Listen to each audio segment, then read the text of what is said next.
عدى علينا يوم 21 إبريل، ذكرى وفاة شاعر العامية المصرية الخال عبد الرحمن الأبنودي، اللي مازلنا حتى الآن بنسمع له السيرة الهلالية أيامنا الحلوة.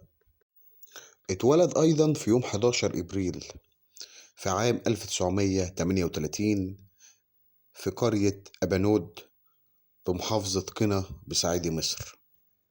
لو هنتكلم على الأبنودي هنتكلم عن العديد والعديد زي السيرة الهلالية، الأرض والعيال، وعبد الحليم حافظ وعدى النهار، ابنك يقولك يا بطل، محمد رشدي، تحت الشجرة يا وهيبة، فايز أحمد، يما القمر على الباب، ونجاة الصغيرة، عيون القلب، شادية يا اسمراني، صباح، ساعات ساعات، وردة الجزائرية، محمد أنديل، ومجد الرومي، ومحمد منير.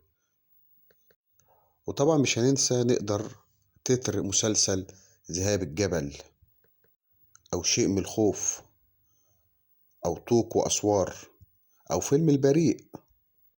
وطبعا أشعار ودواوين الشعر، الأرض والعيال، الزحمة، عمليات، جوابات حرجة للقطة، الفصول، أحمد سمعان، أنا والناس، بعد التحية والسلام، صمت الجرس، المشروع والممنوع، أو الموت على الأسفلت، والسيرة بني هلال، والعديد والعديد، أو الاستعمار العربي.